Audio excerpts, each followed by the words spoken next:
The following is a special presentation of Tony Kurre Radio.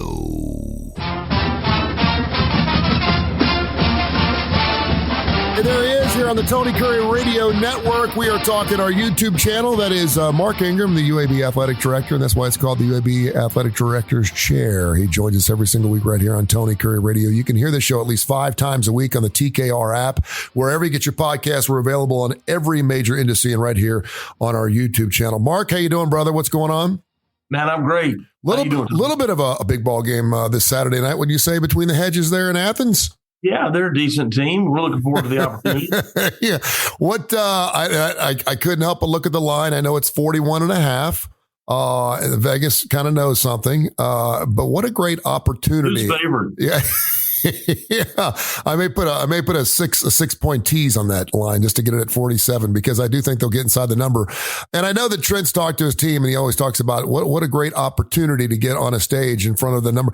Anytime you get a chance to play the best, it's a great opportunity. Can you talk about that a little bit? Yeah, the players love it. Yeah. I don't know what fans think, the players think of it, but the players love the opportunity to go and play these games. We do one a year. So last year we went to LSU. We've been to Texas A&M, Tennessee. This is our second time going to Georgia. So the players really went to Florida. They enjoy the opportunity to play in a big stadium that's sold out or nearly sold out, and I think it's fun for them. They appreciate the opportunity, like I said, and it's not just something that people talk about. It's not like a coach speak kind of thing. The kids genuinely enjoy going to these places. And, at the end of the day, they're the same age. Yeah. They played with them. They probably got old high school teammates that are on those teams. They got people they played against in high school or in the past. So, they really do look forward to it. Now, I don't know the money aspect of it. I'm assuming there's a little bit of a payday here, but can you explain to me how the home at home works and when there isn't a home at home? Because a lot of people are questioning why in the world was Alabama playing down in Orlando last weekend? How did South Florida get that home game? Yeah, I don't know how they did that. I haven't looked into it, though. That came up, and I'm not sure if it's a home and home or a what's called a 2-for-1, which would be South Florida goes to Tuscaloosa twice and they go down there once.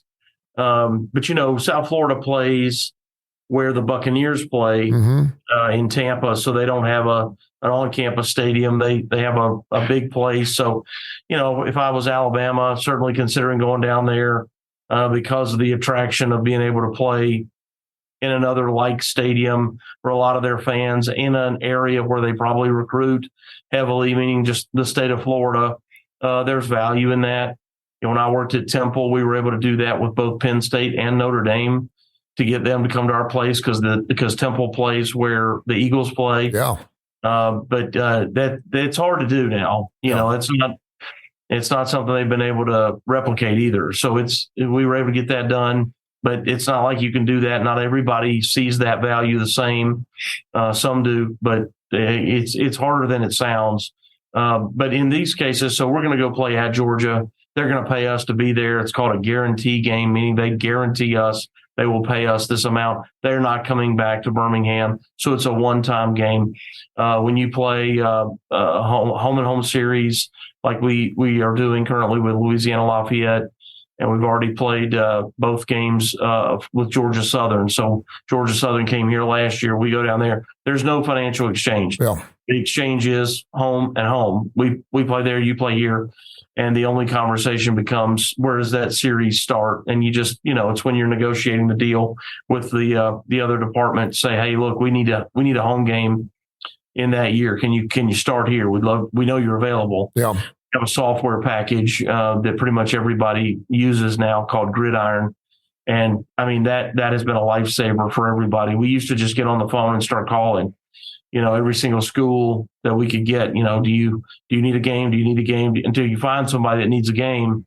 And then you go, hey, do you need a game in this week? Oh, we don't need a game that week. Oh, okay. Yeah. So you go, but now we can just plug in, 2027 home and home series starting here. And it shows everybody that's out there that's available. It doesn't mean they would do it. It just shows who's available to play. So you can at least narrow the search down to these schools and say, hey, can we talk about a future That's pretty cool. Series. Yeah, it's great. You mentioned Louisiana, obviously the loss this past weekend for UAB, and I was not in town. I show up at every UAB home game I can possibly be at, but I was actually visiting my son in Clemson, watching one of their home games against FAU, and I was following the score, and I kept seeing delay, and I realized that it had to have something to do with the weather, and I can't imagine going, and I have not been part of a weather delay, but I know a lot of people increasingly more so are now part of weather delays, and it sucks. It sucks for the fan experience. You're sitting down there, and just when things seem to clear out, there's a flash, and you hope they don't see it, but they probably do. And next thing you know, it's another 30 minutes. Can you explain to me how that works and how this got started? Because I know as a fan, I'm like, it could be in the middle of a tornado. I was at the tornado game at Auburn several years ago. There was a tornado that was right outside the stadium. They didn't stop playing. Why did that change? And it is what it is. We're not going back. But can you explain that a little bit and just maybe some of your frustrations? I can't speak to the tornado. That's interesting. I didn't know that, but lightning. If you, it's not about rain. It's about lightning and people, fans, kids, whomever getting struck by lightning. Yep. If it's within 7 miles, you have a 30-minute delay. So you've got a radar, and if there's a lightning strike inside that 7-mile zone, at any point, you have a 30-minute delay. And so we had about a 2-hour delay during the Lafayette game. We had a 25-ish minute delay at Georgia Southern. Some people don't even know it. We got off the bus. No joke. We pulled into Statesboro after being on the bus for over an hour, and all you want to do is stretch your legs and walk around for a second, just walk out onto the field and come back and start getting dressed. And no sooner than we got off the bus, we're walking down this little hill towards the locker room, and I mean, you could see this strike, right on the other side of the stadium. And so we no sooner gotten off the bus, and they said, "Hey, sorry everybody, but you're going to have to seek shelter." And now you're in somebody else's stadium, which may or may not have a lot of great shelter. You got a locker room, you're in the visiting locker room. It's almost always really small, really cramped. So now you're going to cram everybody into your space. The home team has, in most cases, they're larger, they've got more space to work with. And in Georgia Southern's case, player lounge, and they're walking around and they're spreading out, and at Protective Stadium, I'll say this, that's the best visitor locker room setup anybody's going to ever have anywhere, because it's set up to have, whether it's a high school game or the soccer games or, USFL games, it's set up to have 2 equal spaces. Yeah. So they actually have good space over here, but it's hard, and it's hard on the fan, because what are you supposed to do? Is there a time limit based on when do you finally call the game? Every conference is different on this. A lot of conferences say you cannot restart a game after midnight, but the American Athletic Conference does not. It was just what it would have been between me and the other AD. If we had sat for too long, we might have finally said, "Hey, this is not healthy for the team." If the coaches or anybody sensed that the players felt like it was unsafe meaning, man, we got warmed up. Now we're not warmed up. We got to re-warm up. It's too late at night. Now there's plenty of people who kind of laugh about that too late at night. You're like, wait a minute, now on Friday or Saturday night, they're just getting ready to go out. Yeah, let's get after it. But it's different than going out, dancing or something. That's very different than playing a football game. Can you play football at 3:00 in the morning at Protective? Is that the city? I guess. But the city's okay with that? Yeah, that was another thing that came up this past week, is a question about sound, lights, or any of those sort of ordinances that might have precluded us. But, it didn't get anywhere close to that. I think if we'd have gotten to 10:30, 11 o'clock, at night, we'd have started having to say, okay, how much longer are we going to go? I'm thinking promotion here, man. I'm thinking a midnight start. I'm saying a UAB midnight spot. I'm just telling you. I think a lot of people would show up for a midnight start. He is the athletic director for the UAB Blazers, UABsports.com. Check out their website. Everything you need to know about UAB athletics, you can check that out. And, of course, this is a UAB athletics chair. We call it the director's chair. We do it every single week right here on Tony Curry Radio. I do have an email here, info@tonycurryradio.net, that we'll talk about realignment again. This is not going to go away, but we do have an interesting scenario playing out here that I want to get your thoughts, because now it's the Pac-2, not the Pac-4. which is interesting. So I guess we're moving in the right direction. Richard McCollum of Birmingham wanted to know, now that you're in the AAC and you're making more money, where does that extra money go for a school when you move from one conference to the next? Yeah, so the great, Richard, thanks. The great part about the American, there's a lot of great things about it. Competition, better exposure for television, and yes, more money from the television contract. But we are on kind of a stair-step escalated fee structure. Us and the other 5 schools coming out of Conference USA, we are not full members. So we're full in terms of competition, but not in terms of share. Gotcha. So we're getting about $1 million more than we got last year from Conference USA. However, we've got, for the first 5 years, we have to pay a $600,000, what's $594,000 entry fee and fee to the reserve account of the American. So really, $1 million is $400,000. However, now then there's this. The American covers costs for officials in both basketballs and football. So that's believe it or not, that's about a $400,000 expense that we do not have to incur anymore personally. It's on the conference. So the net improvement is about $800,000 for this first year. And again, it slowly stair steps up over the next 8 years before we get to a full, financial share. Which is, hard, but again, based on competition and based on exposure, we feel like it's definitely worth it. So where does that money go? Well, you continue, just like everybody in your own house, we continue to see inflation when it comes to travel and meals and those kind of things. So, our operating costs continue to rise, even if all we did was the same thing we did last year, stay in the same hotel and eat the same food. All those things are more expensive, gasoline, whatever. One of the added expenses in the American that's different than CUSA, we're really going to feel it in basketball, men's and women's. What we used to do is in CUSA, we'd have a travel partner concept where let's say we were going to play, and we play, if you remember, all conference games were Thursday, Saturday. Mm-hmm. So let's say men's basketball would play on Thursday at Southern Miss and then Saturday at Louisiana Tech. That's because those 2 teams were travel partners. So we'd go to Southern Miss, play them on Thursday, then we'd go up to La Tech, play them Saturday, and come home. Well, that's 3 travel legs instead of 4. Gotcha. So that was a cost saver. At the same time, if men's basketball did that, women's basketball is doing that here. They were playing at home against Southern Miss and La Tech, and our travel partner was Middle Tennessee. So they would either play there on Thursday and here Saturday, or the opposite. Well, the difference here now in the American, because we're on television tells us what day we play. So we're not going to have that travel partner and save a leg of travel. We'll go out to somebody and back, and then out to somebody else and back.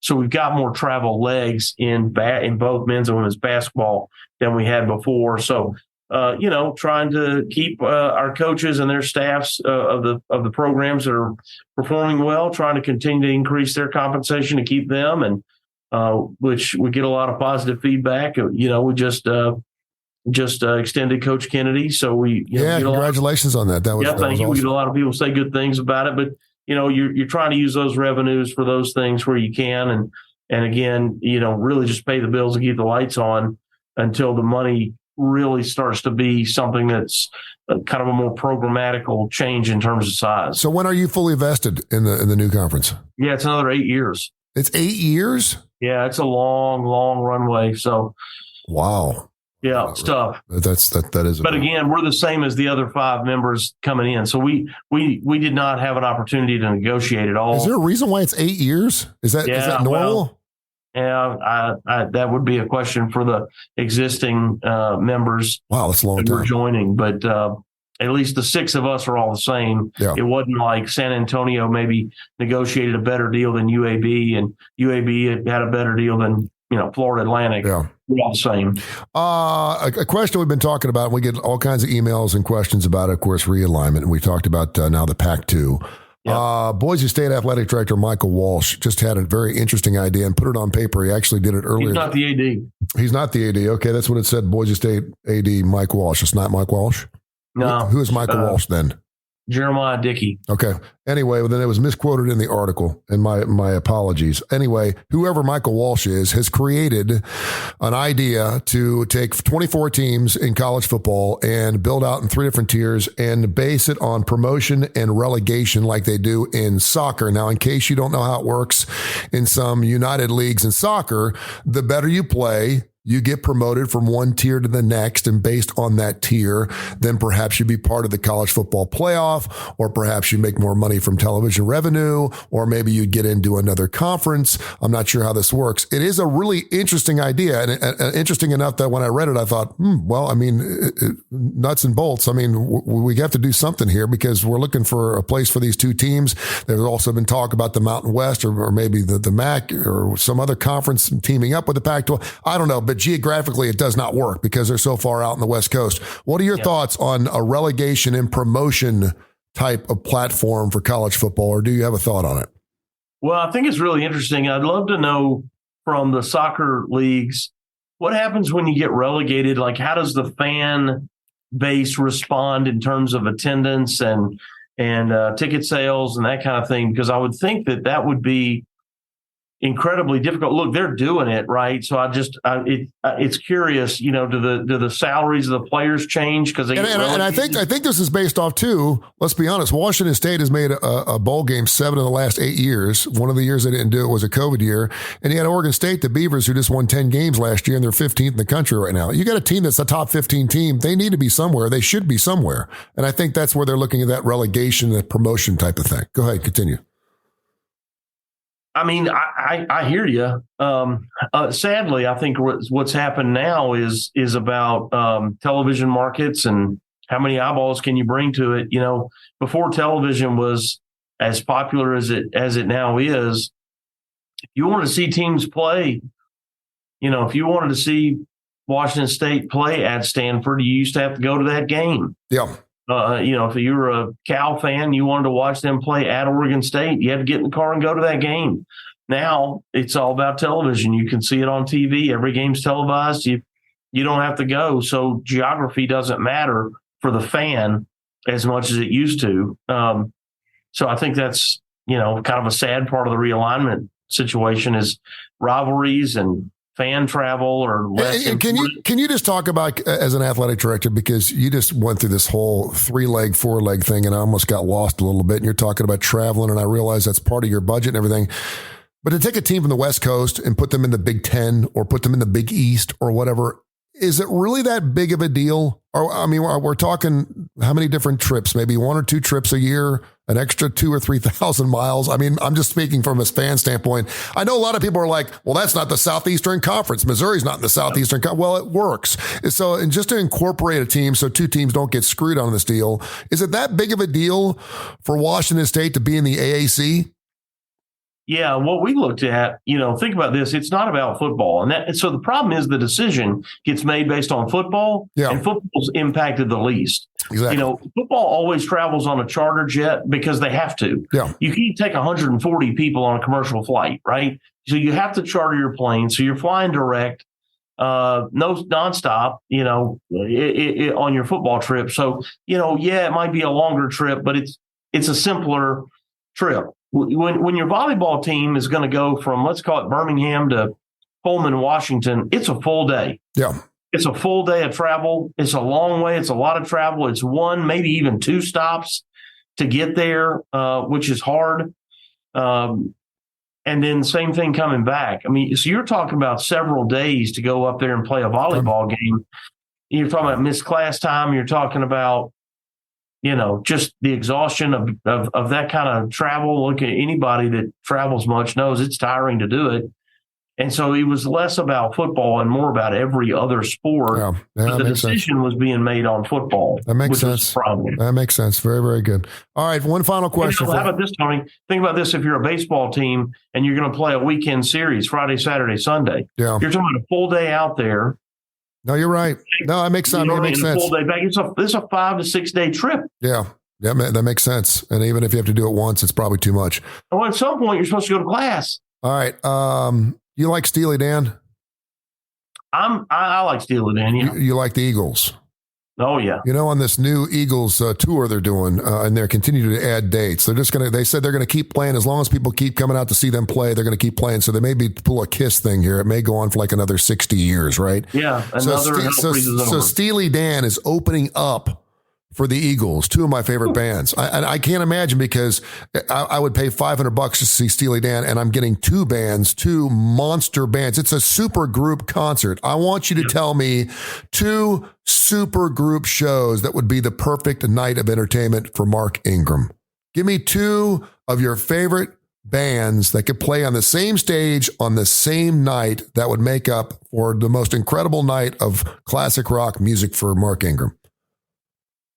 Well, God bless Eddie Van Halen. He's no longer with us, so I cannot include Van Halen the way that I would have a year ago if you'd asked that question.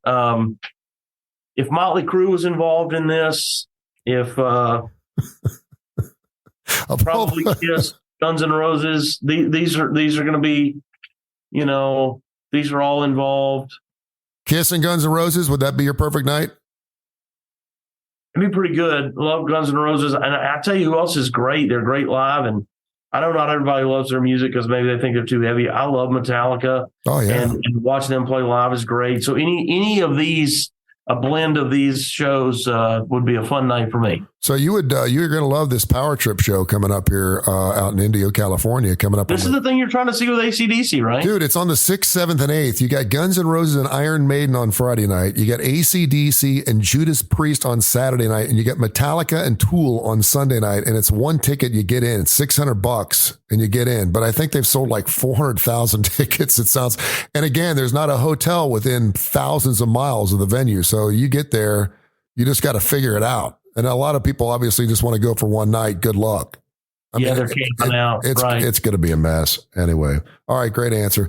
Hey, thank you so much. Enjoy your trip to Athens. I hope UAB makes it respectable and hopes they can stay with them for a half, listen, that's what they said that LSU game a few years back. Come on, man. You never know. Listen, I'm all in, brother. I'm all in. We put our pants on one leg at a time, just like they do, Tony. You put your cup on the same way they do.